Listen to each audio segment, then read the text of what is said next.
Did Prince Harry really believe he could silence Piers Morgan and Candace Owens? That's the question swirling through every tabloid, every Twitter thread, and every late-night commentary show since the moment the royal lawsuit made headlines. Imagine this: a prince, once adored, now taking on two of the most outspoken media figures in the world and expecting the court of public opinion to side entirely with him. Did he really think it would go that way? Or was this move a miscalculation so dramatic, so eyebrow-raising, that it set off a chain of events no one, not even the palace, could predict? But before we continue, please subscribe and turn on the notification bell for updates. Let's step back for a moment. Picture the scene. The media landscape is already a battlefield, a place where every tweet, every Instagram post, every viral headline can ignite public outrage within minutes. Now, add in a legal notice from a royal figure. The kind that could strike fear into the hearts of journalists and commentators alike. But here's the twist. Instead of bowing down, instead of taking the gloves off quietly, Piers Morgan and Candace Owens responded in ways that were not only defiant, but scalding, witty, and unrelenting. Their clapbacks weren't just words. They were statements, each one carefully designed to challenge, provoke, and expose. And for the world watching, it was irresistible. Why does this matter now? Because this isn't just a story about celebrity gossip or royal drama. It's a study in power, perception, and public image. Prince Harry, once the golden boy of the monarchy, is now navigating a minefield of public opinion, media scrutiny, and personal branding. Meanwhile, Piers Morgan, whose career has thrived on confrontation, and Candace Owens, a polarizing voice in American commentary, are proving that a media figure's influence isn't constrained by geography, rank, or title. They are showing, perhaps inadvertently, that in today's world, the power of narrative can rival the power of royalty. And then there are the yacht photos. Yes, the photos that have everyone talking. Meghan Markle, forever under the public microscope, finds herself at the center of yet another controversy. Pictures taken from what seemed like a harmless vacation reveal luxury and lifestyle that some see as extravagant, others as evidence of freedom reclaimed from the strictures of royal life. But here's the kicker. These images aren't just about wealth. They're symbols, loaded with meaning, open to interpretation, and yet another puzzle piece in this unfolding saga. What do they say about public perception? About hypocrisy, privilege, or the calculated narratives that dominate headlines? And why, suddenly, are they resurfacing at the exact moment of the lawsuit? Coincidence? Perhaps. Or maybe something far more deliberate. Before we dive deeper, ask yourself this. How would you respond if a world watched every move you made, dissected every post, and judged your intentions publicly? Would you retreat? Would you fight back? Or would you attempt to control the narrative through the courts, expecting the weight of your title to sway opinions? Prince Harry chose the last, setting off a series of events that combined media strategy, personal pride, and legal maneuvering into a perfect storm. And the world was watching. To understand the stakes, we need to grasp the personalities involved. Piers Morgan is not someone who quietly retracts his opinions. He thrives on confrontation. A career built on controversy has honed his instincts for public backlash and media storms. Candace Owens, with her sharp rhetoric and unapologetic persona, brings a different flavor of confrontation, one that cuts across ideological lines, forcing audiences to reconsider assumptions, even as they cheer or jeer. Together, they form an unlikely pair, united not by ideology, but by a shared willingness to challenge a narrative imposed from above. And that narrative, the royal image, carefully curated and historically protected, is suddenly under scrutiny in ways that are unprecedented. Now, let's not underestimate the tension in the public sphere. Fans of the Sussexes clash online with critics of the monarchy, creating a cacophony of opinion where fact, speculation, and emotion intermingle. Every tweet, every headline, every Instagram story becomes a battleground. Social media reacts faster than traditional media ever could. Memes spread like wildfire, hashtags trend globally, and opinion pieces flood the internet. And yet, amidst all the noise, a narrative thread begins to emerge, one of defiance, power struggles, and public perception colliding in real time. That thread is what we're following. And it leads directly to a confrontation few expected, but everyone is now witnessing. The introduction of the lawsuit is only part of the story. The deeper drama lies in the reactions, the calculated responses, the unexpected tweets, the subtle digs, and the direct challenges. Piers Morgan, known for his scathing critiques, doesn't just defend himself.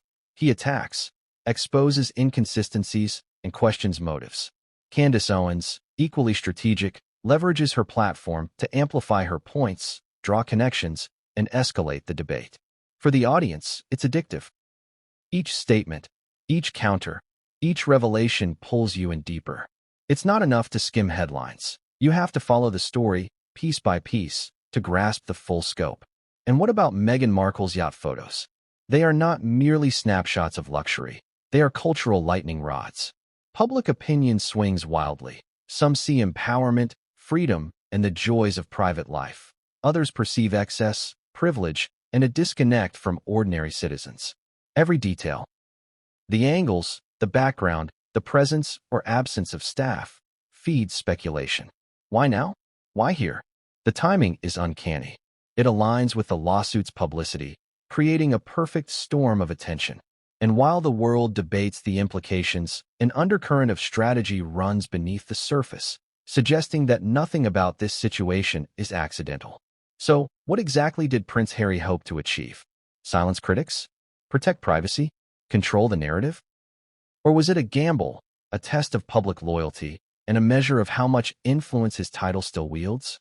We may never know his personal reasoning fully, but we can observe the effects: media backlash, viral commentary, celebrity responses, and global discourse. And in this maelstrom, one thing becomes clear: the traditional mechanisms of reputation control, court orders, official statements, press releases, are no match for a public armed with social media, critical thinking, and an appetite for drama. At this point, you might be wondering, what happens next? How will the players respond? Will the royal lawsuit achieve its aims, or will it backfire spectacularly? And where do Piers Morgan and Candace Owens go from here, now that they've publicly challenged a prince and sparked a media frenzy? The answers lie ahead, in a story filled with twists, contradictions, and revelations that will shock even the most devoted royal watchers. Every detail matters, every statement carries weight, and every public reaction adds another layer of intrigue. But here's the tension: the story is far from linear. It zigzags between legal maneuvering, media strategy, celebrity culture, and public opinion. Each thread intertwines with another, creating a narrative that is as complex as it is compelling. And right in the middle of it all are the yacht photos, a seemingly innocuous detail that has ignited debates about wealth, privacy, and power. They are the perfect symbol for this saga: beautiful, provocative, and impossible to ignore. And so we begin. With a lawsuit that shocked the world, responses that ignited global debate, and photos that have everyone talking, the stage is set for an exposé like no other. What unfolds next is a story of confrontation, strategy, and spectacle. A drama that challenges assumptions, exposes contradictions, and delivers surprises at every turn. But what came next would change everything, and no one saw it coming. When the news broke, jaws dropped across the globe. A prince, yes, Prince Harry, was taking legal action against not just one, but two outspoken figures, Piers Morgan and Candace Owens. The very idea seemed almost cinematic, like a scene ripped from a courtroom drama where the stakes are both intensely personal and wildly public. But unlike fiction, this wasn't scripted. This was reality. And for millions watching, it felt like a high-stakes game of chess with millions of invisible spectators weighing every move. The first question everyone asked was simple: why? Why now? Why these two voices, in particular, when the public discourse around the Sussexes is already so polarized? For years, Harry and Meghan had faced media scrutiny, endless headlines, invasive paparazzi, and global speculation. But rarely had the prince engaged so directly in a legal confrontation that promised to play out publicly. Historically, royalty tends to avoid direct engagement unless absolutely necessary, relying instead on carefully crafted statements, palace spokespeople, or the subtle manipulation of public perception. But here, Harry had chosen confrontation, and that choice set off a chain reaction that would ripple across news outlets, social media, and living rooms worldwide. To understand the gravity of the lawsuit, you need to understand the players involved. Piers Morgan is no stranger to controversy. His career has been defined by combative interviews, unapologetic commentary, and a flair for turning public debate into a personal spectacle. He thrives in storms, often feeding off them. Candace Owens brings a different energy, sharp, strategic, ideologically charged, with a knack for framing arguments in ways that provoke thought, outrage, or both. Both operate in spheres where influence is power, and power, as we know, can shake even the most protected institutions. When news outlets first reported Harry's legal action, the framing was immediate and dramatic. Prince Harry sues Piers Morgan and Candace Owens over defamatory comments. Headlines alone suggested an imbalance, a royal figure asserting authority over two media powerhouses. The story dominated timelines, trended globally, and instantly became a flashpoint for debate. Social media exploded. Fans of the Sussexes defended the prince, framing the lawsuit as a necessary stand against public misinformation. Critics countered, suggesting this move reflected a disconnect from the realities of public life, an attempt to wield influence in a world where traditional authority no longer guarantees control. And yet, for all the spectacle, the legal specifics mattered. At its core, the lawsuit centered on defamation claims. Harry alleged that certain statements made by Morgan and Owens, whether on television, social media, or in print, crossed the line from opinion into falsehood, damaging his reputation and, by extension, Meghan's as well. Legal experts immediately weighed in, debating whether public figures like Harry could actually claim harm in the digital age. After all, the line between personal insult, media commentary, and actionable defamation is notoriously thin, and infinitely scrutinized when royalty is involved. Every expert had an opinion, and every opinion became fuel for further headlines, commentary, and online debate. The context of timing added even more tension. This lawsuit didn't happen in isolation. It came on the heels of years of media coverage, public statements, and controversies involving the Sussexes. Meghan Markle's public image, in particular, has been a roller coaster of adoration, criticism, sympathy, and outrage. The timing of Harry's legal move seemed almost deliberate, a signal that he would no longer tolerate certain narratives, particularly when they were amplified by high-profile commentators. Yet, the timing also introduced risk. Launching a lawsuit in the public eye is a double-edged sword. It ensures attention, sometimes too much, and opens every private motive, misstep, or nuance to global scrutiny.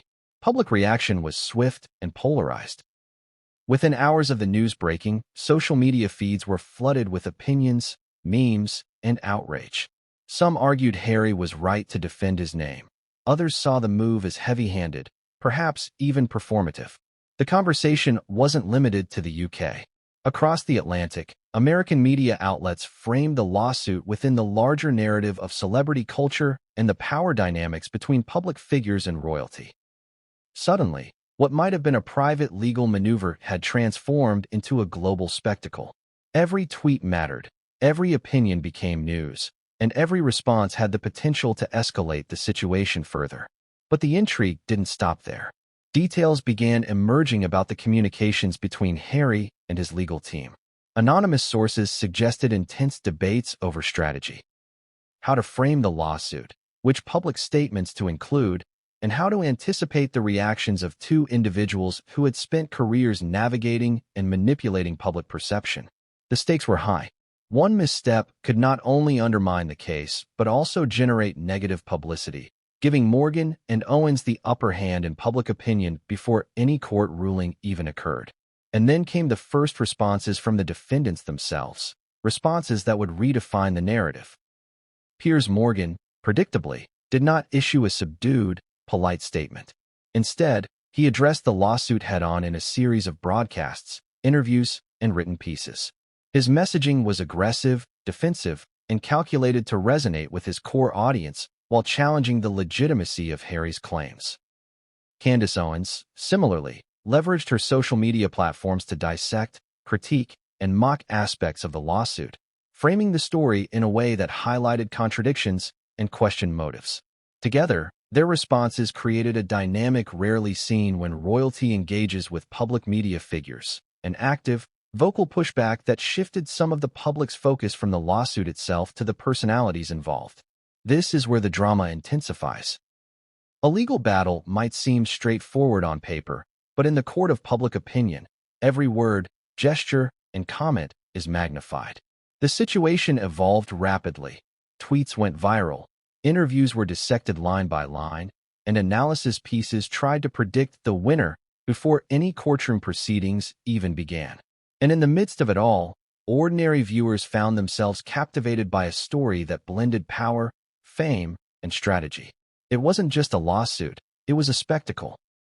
And yet, the real twist was just beginning to unfold. As the media frenzy reached its peak, behind-the-scenes actions hinted at something far more explosive.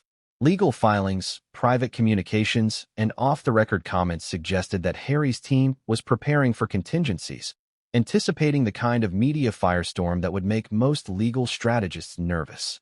Morgan and Owens, for their part, were not passive. They were mobilizing public attention, creating narratives that painted the lawsuit as an overreach, and ensuring that the story remained as much about personal confrontation as about legal principles. At this moment, the public became the ultimate audience. Every reaction, anger, support, ridicule, or empathy, added to the pressure, shaping the perceptions of both sides. And in a world where viral moments can determine reputations almost instantly, neither Harry nor his opponents could afford to underestimate the consequences of each statement or social media post. Each move was strategic, calculated, and yet unpredictable, because in the digital age, once a story escapes the confines of traditional media, it takes on a life of its own. So what does all this mean? Why did a lawsuit, which might otherwise have been a dry legal proceeding, capture global attention in a matter of hours? The answer lies in the convergence of power, personality, and timing. A prince with international fame, two outspoken commentators with massive followings, and a world obsessed with celebrity culture created a perfect storm. And within that storm, every twist, every rebuttal, every leaked detail, every viral post served to escalate tension, deepen intrigue, and keep the audience hooked. But perhaps the most compelling aspect is what happens next. The lawsuit is only the beginning. Behind the legal filings are motives, emotions, and personal stakes that go far beyond public perception. As the story unfolds, revelations will surface that challenge assumptions, spark debate, and force even the most loyal fans to reconsider their positions. Secrets will emerge. Contradictions will be exposed. And just when it seems like the narrative is clear, a twist will arrive that changes everything. For now, the world waits, watches, and speculates. Every headline, every interview, every comment is part of a larger story that has only begun to reveal its depth. Prince Harry versus Piers Morgan and Candace Owens is more than a lawsuit. It is a modern-day drama of influence, perception, and power. And in this drama, the public isn't merely a spectator. They are participants, shaping the outcome in ways the courtroom never could. But what came next would change everything, and no one saw it coming. The moment the lawsuit was announced, Piers Morgan did what he does best. He didn't just respond. He struck back with precision, timing, and relentless confidence. While most public figures might have issued a cautious statement, perhaps a carefully worded social media post, Morgan took a very different approach. He treated the legal threat not as a danger, but as an opportunity, a chance to assert his voice, challenge authority, and remind the world why his opinions matter. From the very first tweet following the news, Morgan set the tone. There was no meek apology, no measured tone. Instead, he framed the lawsuit as both absurd and revealing. His message was clear: I will not be silenced by anyone, not even a prince. For his followers, this was exactly what they expected. Boldness, defiance, and a refusal to bow to pressure. For his critics, it was provocative, almost antagonistic, designed to provoke, challenge, and spark debate. And that, of course, is exactly what happened. Within minutes, the tweet went viral, drawing reactions from fans, critics, media outlets, and celebrities alike. But Morgan's response wasn't limited to social media. On live broadcasts, interviews, and columns, he deconstructed the lawsuit with a mixture of humor, cynicism, and biting analysis. He highlighted inconsistencies, questioned motives, and framed the legal action as a classic case of power versus public accountability. In doing so, he didn't merely defend himself. He turned the tables, making the story as much about Harry's actions as about his own words. Suddenly, the narrative shifted. What began as a lawsuit intended to protect reputation transformed into a spectacle, showcasing the dynamics of celebrity, power, and influence in the modern media age. There was also a psychological aspect to Morgan's response.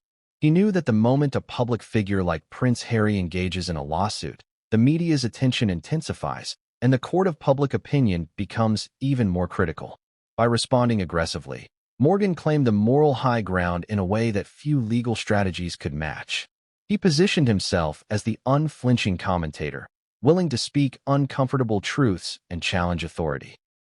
This framing resonated deeply with a segment of the audience that craves confrontation, honesty, and transparency, even if it comes wrapped in sarcasm and audacity.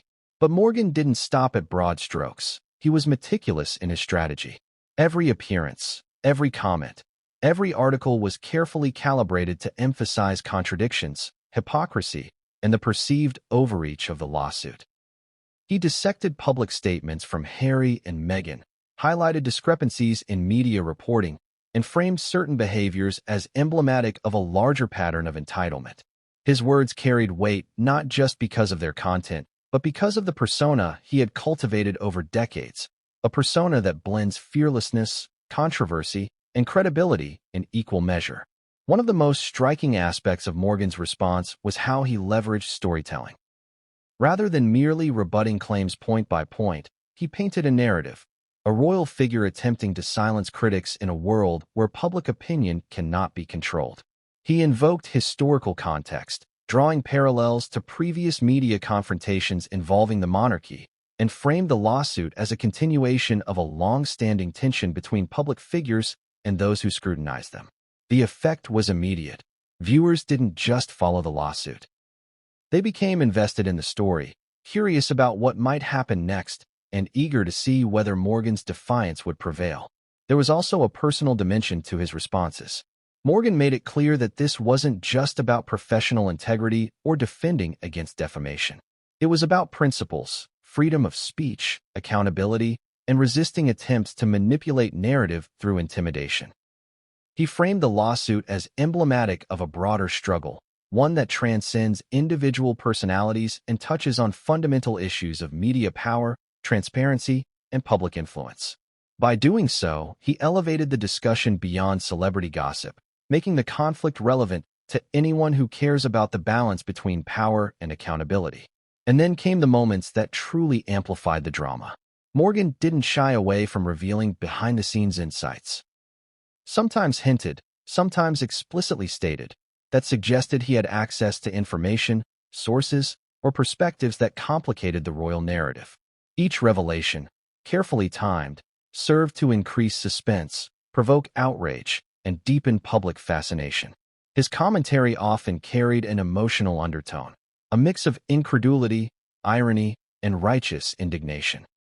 Viewers felt as though they were watching not just a legal dispute, but a clash of egos, values, and worldviews, with consequences that could ripple far beyond the courtroom. The strategy worked. Public attention shifted. While the initial announcement of the lawsuit sparked curiosity, Morgan's proactive responses transformed interest into obsession. Every news cycle referenced his remarks, every social media post quoted his lines, and every discussion, both formal and casual, centered on his fearless counterpunches. Audiences who might never have engaged with a legal dispute found themselves captivated by Morgan's audacity, by the way he reframed the narrative, and by the tension he injected into an already sensational story. But it wasn't just about public attention. Morgan's approach also created pressure for Harry's legal team. By taking the battle into the public arena, he forced the royals to consider not just the merits of their case but the optics, timing, and consequences of every move. In essence, Morgan converted what might have been a private negotiation into a full-blown spectacle, where every action was scrutinized every statement amplified, and every misstep magnified. It was a high-stakes game, and Morgan was clearly playing to win on multiple fronts. Critics, naturally, accused Morgan of grandstanding, of inflaming public opinion, and of turning a serious legal matter into entertainment. But Morgan's supporters saw brilliance, a man unafraid to challenge power, who understood that in the age of media saturation, controlling the narrative requires more than legal filings. It demands storytelling, strategy, and charisma. In this sense, Morgan didn't just respond to the lawsuit. He redefined it, making his reactions a central part of the unfolding drama. The emotional resonance of his response cannot be understated. Audiences experienced highs and lows. Indignation at perceived injustice, amusement at Morgan's wit, tension as legal and personal stakes collided, and anticipation for what might come next. It wasn't just commentary, it was performance, strategy, and engagement rolled into one. And as millions followed the story, one question hung in the air. Could anyone challenge Morgan in the court of public opinion, especially when he had already positioned himself as fearless, informed, and relentless? Yet, despite his aggressive public stance, Morgan remained strategic. He didn't reveal everything at once. He teased, hinted, and slowly built tension, keeping audiences on edge. Every column, interview, and tweet was crafted to maintain suspense, provoke discussion, and drive engagement. He understood that the power of narrative is not just in information, but in timing, presentation, and emotional impact.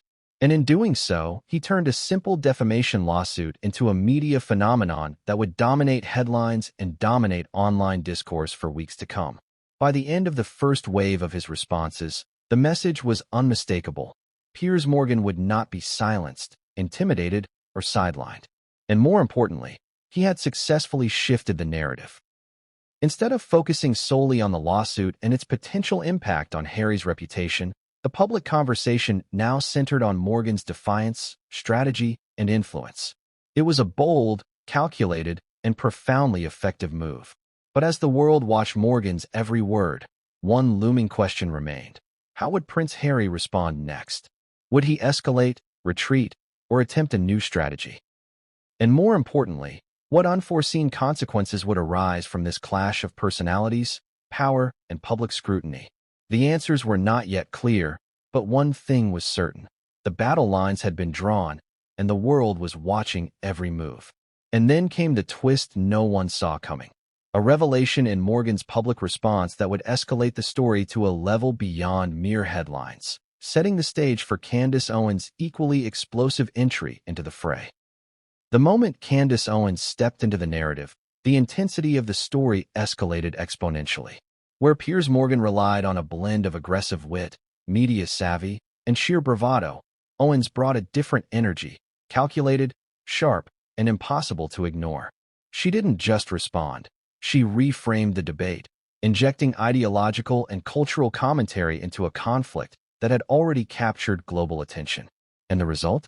A perfect storm that no one, including Prince Harry, had anticipated. Her entry began with a single tweet, a short, pointed message that immediately went viral. It wasn't long, but it carried weight, and the implications were undeniable. Owens called into question the motives behind the lawsuit, highlighting what she framed as inconsistencies in public statements and behaviors. But more than that, she framed the conflict in a way that suggested it wasn't merely about personal defamation. It was about accountability, privilege, and the consequences of public actions in an age when every word is scrutinized. Her messaging resonated with millions who saw themselves as outsiders looking in, unafraid to question the powerful. Unlike Morgan, Owens' approach was not purely combative. It was strategic, almost surgical. Every public statement was designed to provoke thought, spark debate, and challenge assumptions. She leveraged her platform to dissect the situation in real time, pointing out contradictions in media narratives and inviting her followers to engage in the conversation. This wasn't just a response to a lawsuit. It was an exercise in influence, demonstrating how carefully framed commentary can shape public perception in ways that even legal action cannot control. From the outset, Owens understood the stakes. She knew that by entering the fray, she risked public backlash, misinterpretation, and even legal scrutiny herself. But she also recognized an opportunity to shift the narrative, highlight inconsistencies, and force a discussion that was broader than a single lawsuit. It was a calculated risk, one that required confidence, poise, and a deep understanding of the intersection between media, culture, and public sentiment. The impact was immediate. Within hours, social media erupted. Hashtags related to Owens' commentary trended worldwide. Fans praised her courage, analysts dissected her points, and critics accused her of overstepping, of leveraging controversy for attention. In this environment, nuance was scarce, and every word carried amplified significance. Owens understood this dynamic, and she used it to her advantage, turning every reaction, supportive or hostile, into a component of a larger, ongoing narrative. What made Owens' involvement particularly compelling was the way she framed the story not merely as a personal confrontation, but as a cultural critique. She addressed larger issues, the intersection of celebrity, privilege, and accountability, the power dynamics between public figures and the media, and the way narratives are constructed, deconstructed, and weaponized in the digital age. By doing so, she elevated the conversation, compelling audiences to think beyond the immediate drama and consider the systemic implications of the lawsuit. Her commentary also brought an emotional layer to the story. Owens didn't shy away from challenging the moral high ground that the lawsuit implicitly assumed. She juxtaposed the claims of harm against the broader context of wealth, fame, and public visibility, creating a tension that forced audiences to confront uncomfortable questions. Were public figures entitled to complete control over narratives about themselves? How much responsibility comes with influence, and how much scrutiny is fair? Owens didn't provide easy answers, but she did provoke intense reflection, and in doing so, she made the story more compelling, more layered, and more addictive to audiences worldwide. The strategic brilliance of Owens' entry also lay in her timing. By joining the conversation after Morgan had already set the tone, she reinforced the momentum of the counter-narrative while introducing new dimensions. Her perspective complemented Morgan's defiance, but it also challenged assumptions in ways that Morgan's style alone could not. Together, they formed a potent duo, one steeped in journalistic bravado and historical context, the other in ideological clarity and cultural critique. For Prince Harry, this combination presented a challenge that was unprecedented. Public engagement reached new heights as a result. Comment sections exploded with debate. News articles dissected every nuance of Owens' statements. Analysts speculated about her motivations, her influence, and the potential consequences for the lawsuit. And in the midst of this frenzy, ordinary viewers, people who might never have followed royal drama closely, found themselves captivated, debating every tweet, every soundbite, every nuance of public commentary. The story had evolved from a legal dispute into a full-scale cultural event, with Owens at the center of the unfolding drama. What made Owens' contributions particularly fascinating was her willingness to directly confront contradictions in the royal narrative. She highlighted inconsistencies in public statements, called attention to timing issues in media coverage, and framed questions about lifestyle, privilege, and accountability that were impossible to ignore. This approach created tension not just for Prince Harry, but for the broader ecosystem of media, fans, and commentators who had been following the story. It forced a reconsideration of assumptions, challenging audiences to think critically about the actions of public figures and the narratives constructed around them. Owens' entry also amplified the emotional stakes of the story. Her commentary introduced elements of confrontation, irony, and moral questioning that intensified public investment. Audiences were not just following legal developments. They were following a battle of personalities, ideologies, and influence. Every tweet, every interview, and every analysis piece added layers of complexity, making the story richer, more engaging, and impossible to ignore. And yet, Owens' strategy was not without risk. By engaging so publicly, she exposed herself to criticism, misinterpretation, and potential escalation of the legal conflict. But she navigated these risks with careful precision, using humor, wit, and rhetorical skill to reinforce her points while minimizing vulnerability. Her approach demonstrated a sophisticated understanding of media dynamics, showing how influence, credibility, and strategy can intersect to shift public discourse in meaningful ways. The impact of Owens' involvement became even more apparent when the lawsuit's media coverage began to focus not only on the legal claims, but on the clash of personalities. Analysts, pundits, and commentators debated not just the merits of Harry's claims, but the dynamics between him, Morgan, and Owens. Owens' contributions reframed the story, highlighting contradictions, challenging assumptions, and adding depth to the public's understanding of the unfolding events. In doing so, she ensured that the narrative remained dynamic, unpredictable, and highly engaging. But the most dramatic element of Owens' entry was yet to come. While her initial statements had already sparked debate, further revelations suggested that she had access to perspectives, sources, or insights that could complicate the royal narrative even further. Hints, leaks, and subtle commentary suggested that what she had shared publicly was only the beginning, and that more explosive insights were on the horizon. Audiences were captivated by the prospect of further revelations, eager to see how the story would evolve in the coming days. In essence, Owens' participation transformed the lawsuit from a legal maneuver into a cultural spectacle. She introduced ideological and analytical dimensions that complemented Morgan's defiance, elevating the story beyond personal conflict to a broader discussion about privilege, accountability, and public influence. For Prince Harry, the stakes were now higher than ever. He was no longer contending simply with legal arguments. He was navigating a media ecosystem shaped by two highly strategic, globally influential voices capable of commanding attention, framing narratives, and sustaining public engagement.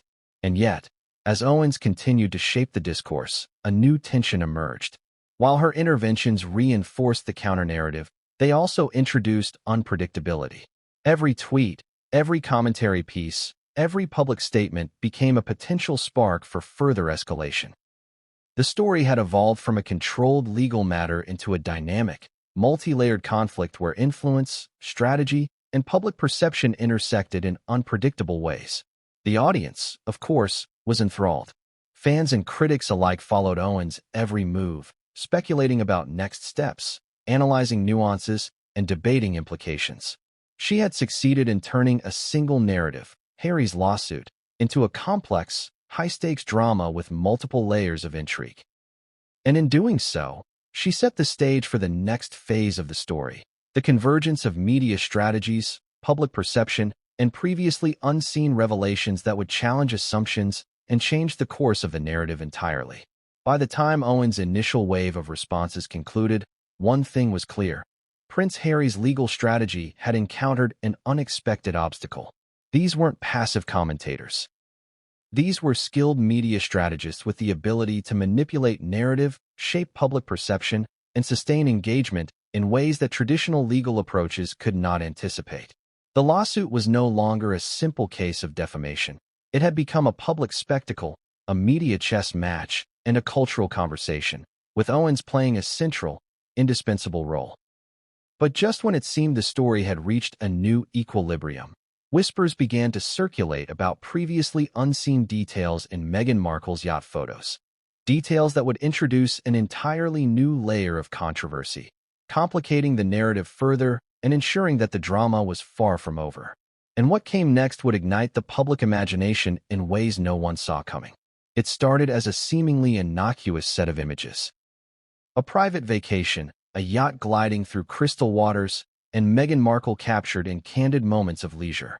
At first glance, they appeared harmless, just snapshots of a woman enjoying life away from public scrutiny. But as the photos circulated, a storm erupted. Social media, tabloids, and international news outlets lit up with speculation, commentary, and outrage. The images were no longer simple pictures. They had become symbols of luxury, privilege, and public perception. And in the context of the ongoing lawsuit against Piers Morgan and Candace Owens, their timing was explosive. From the moment the first photo leaked, viewers began to scrutinize every detail. The angle of the yacht, the presence of staff, the casual luxury of the setting, all of it became fodder for debate. Were these images evidence of a carefree, affluent lifestyle disconnected from ordinary reality? Or were they a harmless assertion of personal freedom, a woman claiming autonomy after years of invasive media attention? The contradictions were striking, and the public response was immediate and divided. Memes spread rapidly, comment sections overflowed with speculation, and analysts debated the implications for Markle's public image. But the intrigue went deeper than surface-level appearances. Observers noted subtle clues in the photographs.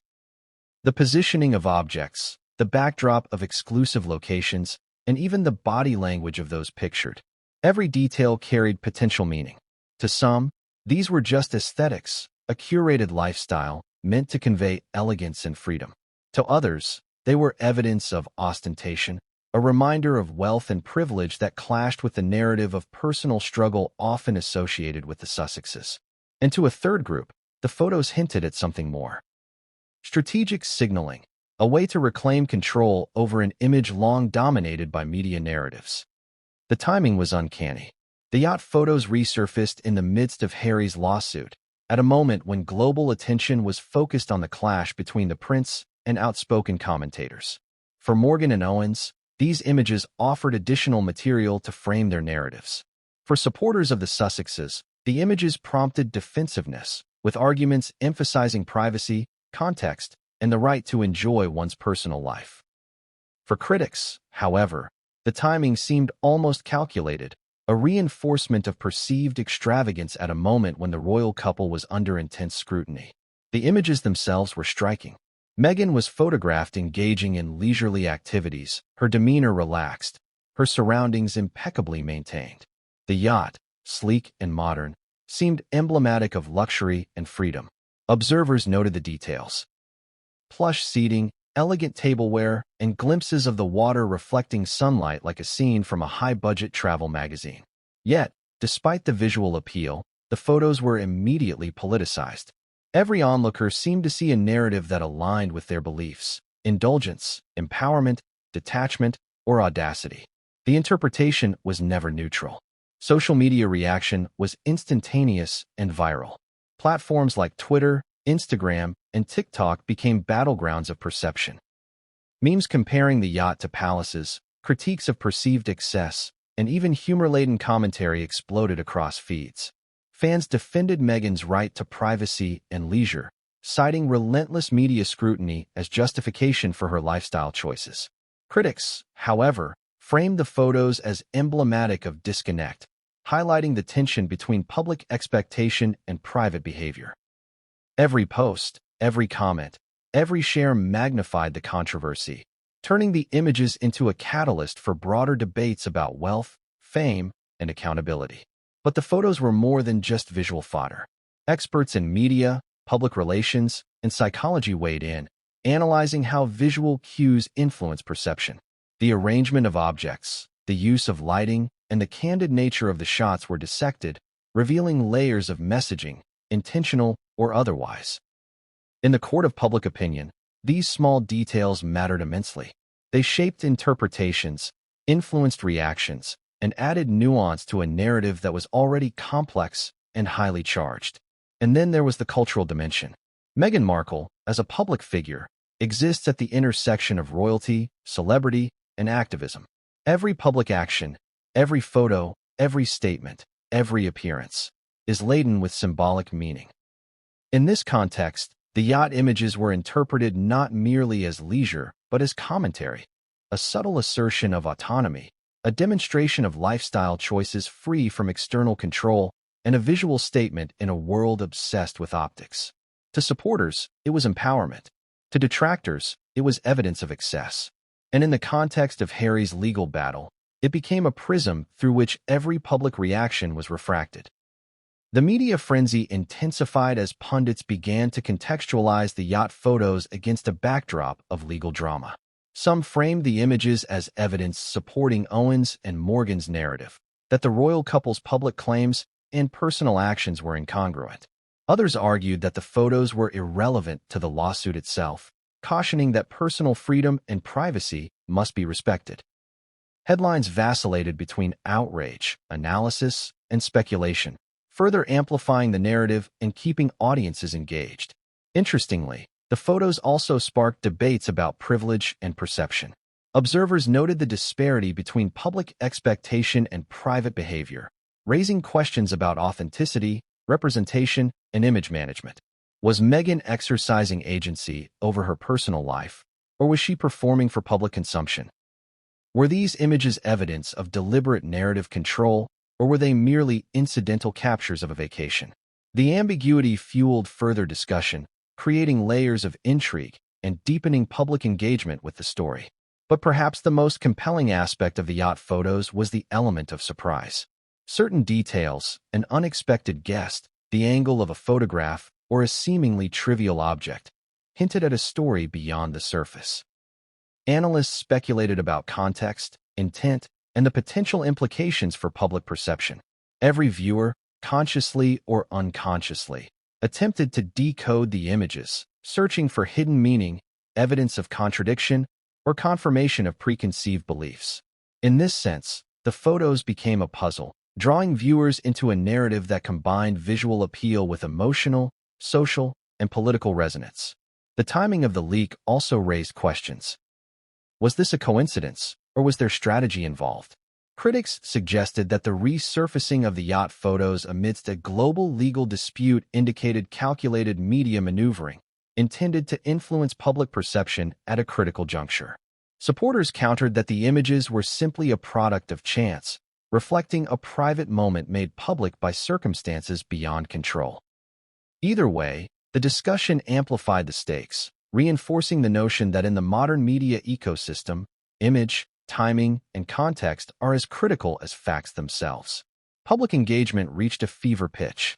Social media threads analyzed minute details, influencers debated authenticity versus perception, and mainstream media ran continuous coverage. The yacht photos were dissected, debated, and repurposed as evidence, entertainment, and controversy all at once.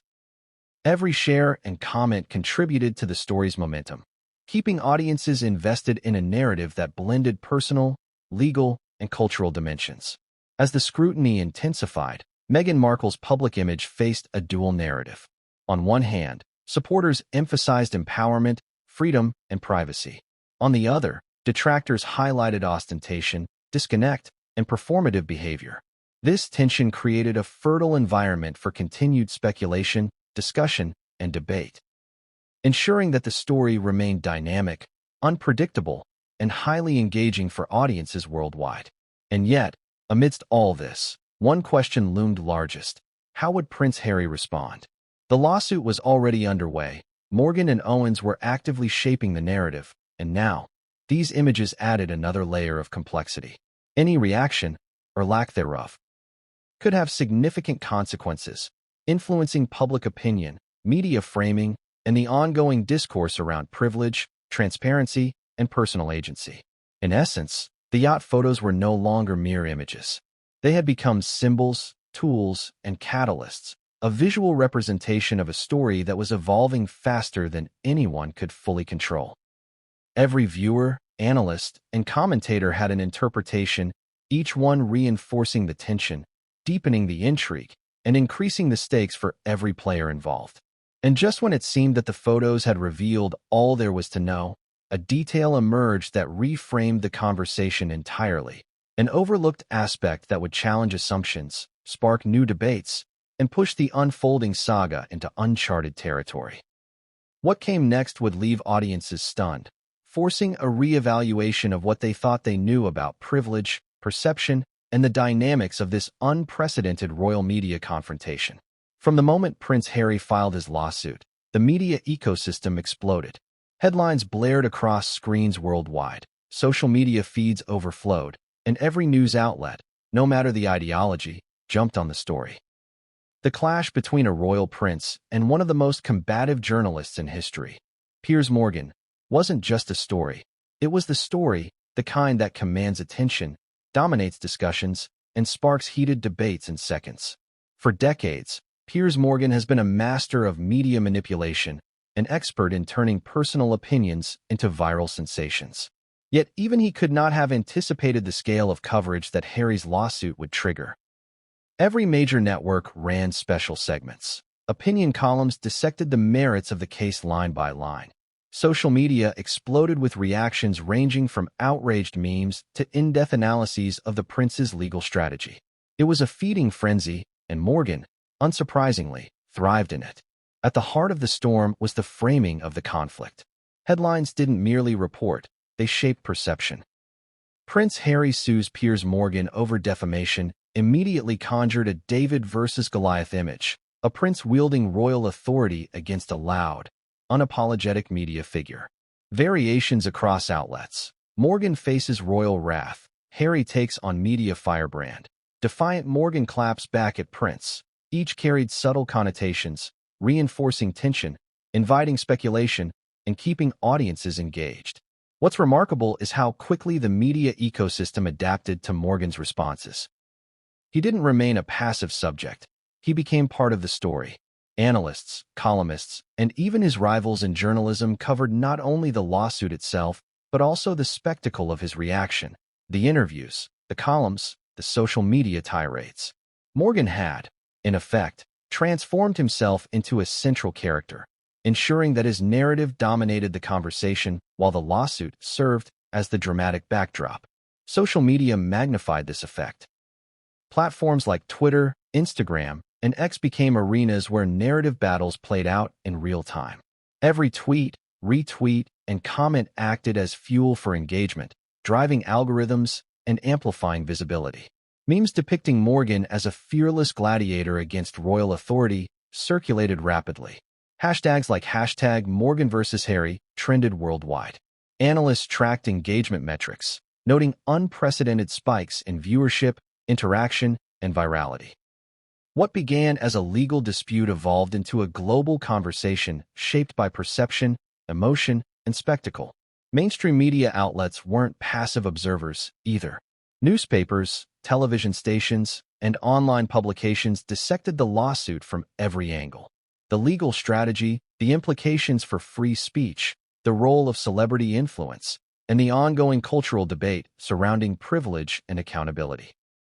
Each outlet approached the story through its lens, further diversifying the narrative. Some framed Harry as justified in defending his reputation. Others suggested that a prince wielding lawsuits to control media coverage was an overreach, a miscalculation with public relations consequences. The story had become multidimensional, complex, and impossible to ignore.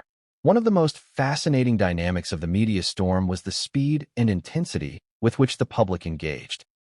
Audiences weren't just passive consumers. They were active participants, amplifying narratives, adding commentary, and shaping perceptions.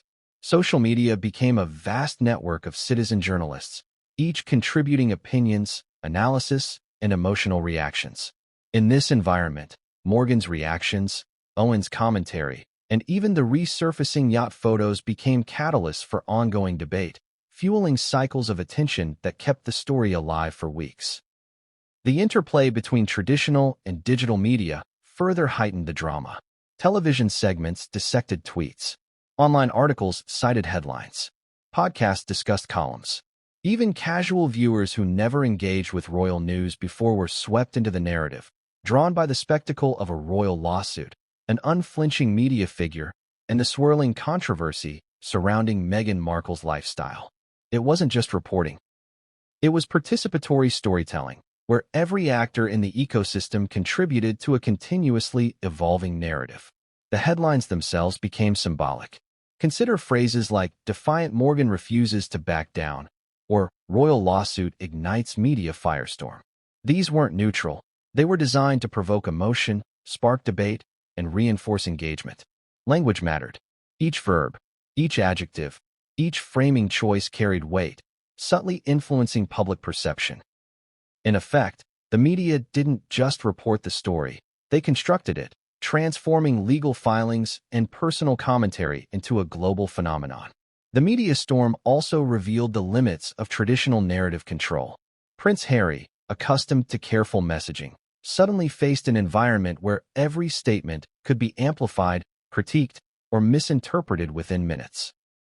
His legal strategy, meticulously crafted to protect reputation, collided with the immediacy and volatility of modern media ecosystems. Morgan and Owens' public interventions further disrupted control, highlighting the tension between institutional authority and the power of highly connected, influential voices. Another layer of the storm involved emotional resonance. Audiences responded viscerally to the conflict, experiencing indignation, amusement, tension, and curiosity. Memes, opinion threads, and viral posts often blended humor with critique, emotion with analysis. This combination made the story highly shareable, ensuring that every development, every Morgan column, Owens tweet, or new photo leak was met with intense scrutiny and engagement. In this way, the media storm amplified itself, creating a feedback loop where attention generated more coverage, which generated more discussion, which generated more attention. The media storm also forced conversations about public perception, bias, and narrative framing. Observers debated whether coverage was fair, sensationalized, or skewed by ideological leanings. Was Harry being portrayed sympathetically or unfairly? Was Morgan being framed as a provocateur or a truth-teller? Were Meghan's yacht photos evidence of excess or empowerment? Each question reflected deeper societal concerns about privilege, influence, and the role of media in shaping public understanding. Interestingly, the storm created a convergence of domestic and international perspectives. UK tabloids focused on royal tradition and propriety, while US outlets highlighted freedom of speech, celebrity culture, and media dynamics. Social media transcended borders, allowing global audiences to participate simultaneously. The result was a truly international spectacle, a collision of cultures, media norms, and public expectations that amplified both drama and complexity. Amidst the chaos, one pattern became clear. Narrative control had shifted from the plaintiff, the prince, to the commentators. Morgan and Owens had mastered the art of public messaging in real time, leveraging media structures, social networks, and audience engagement to dominate attention. In contrast, legal filings, press statements, and formal communications operated on a slower cadence, struggling to compete with viral immediacy. This imbalance highlighted a fundamental tension in modern public life. Authority no longer guarantees influence. Narrative agility, audience engagement, and strategic communication often trump institutional power. Yet, the media storm wasn't just a matter of headlines and tweets. It was also deeply human. Audiences connected emotionally to the unfolding drama, relating to elements of defiance, confrontation, and perceived injustice. Some rooted for Harry, identifying with the challenge of defending one's reputation. Others cheered Morgan and Owens, captivated by their fearlessness and rhetorical skill. This emotional investment transformed passive viewers into active participants, turning the story into a living, breathing phenomenon shaped by millions of individual responses. And as the storm raged, one question loomed large. How would the narrative evolve next? With Morgan dominating media commentary, Owens reshaping ideological framing, and Meghan Markle's yacht photos complicating public perception, the story had become a labyrinth of interconnected threads. Each new development threatened to escalate tension, shift allegiances, and challenge assumptions. Audiences waited with bated breath, aware that the next revelation could redefine the conflict entirely. But just when it seemed the media storm had reached its peak, a subtle but significant twist emerged. An overlooked headline, a viral tweet, and an analyst's commentary hinted at deeper contradictions, hidden motives, and unreported developments. This revelation promised to upend the narrative once more, ensuring that the battle between Prince Harry, Piers Morgan, and the wider media ecosystem was far from over. And what came next would shock even the most devoted followers of the royal saga, pushing the story into uncharted territory that no one could have predicted. The lawsuit itself may have seemed straightforward on paper, a claim of defamation, an attempt to protect reputation, and a legal mechanism to respond to public criticism. But in practice, it quickly became a labyrinth of strategy, optics, and public perception. Prince Harry, the plaintiff, suddenly found himself not only navigating legal complexities, but also contending with an unprecedented public relations storm, amplified by Piers Morgan, Candace Owens, and a global media landscape that thrives on controversy. From the outset, Harry's legal team faced a delicate balance. On one hand, They needed to protect his personal reputation and address specific statements made by Morgan and Owens. On the other hand, every filing, every press statement, and every legal maneuver risked feeding the narrative that the lawsuit itself was excessive, aggressive, or out of touch with public sentiment. The challenge was enormous. How do you pursue justice while avoiding the perception of overreach, especially when your life has been lived under a constant media microscope? Initial filings revealed a careful but ambitious strategy. The legal documents meticulously detailed the allegedly defamatory statements, their contexts, and their potential impacts on reputation. Lawyers argued that these statements were not mere opinion but false assertions that caused tangible harm, both personal and professional. They cited examples, referenced media coverage, and outlined the chain of public reaction, attempting to demonstrate a clear causal link between the statements and the alleged damages. Yet, even as the filings were drafted, critics began to scrutinize them. Media analysts pointed out that defamation cases involving public figures are notoriously difficult, particularly in the UK, where standards for proving harm can be high. Public perception, they argued, often carries more weight than legal reasoning. For Harry, this meant that the success of the lawsuit could hinge not solely on legal technicalities, but on how the case was framed in the court of public opinion, a realm where Morgan and Owens had already established dominance. The timing of the lawsuit added further complexity. Filed amidst an ongoing storm of media commentary, viral social media posts, and resurfacing images of Meghan Markle's yacht, the legal action was immediately thrust into the public spotlight. Every detail of the filing was reported, analyzed, and debated. This wasn't a confidential legal proceeding, it was a public spectacle from the very beginning. And in such a scenario, traditional legal strategy must contend with public perception, which can amplify risks, intensify scrutiny, and create pressure far beyond the courtroom. Behind the scenes, legal experts suggested that Harry's team had anticipated these challenges. Sources indicated intense discussions about messaging, timing, and the potential consequences of every public disclosure.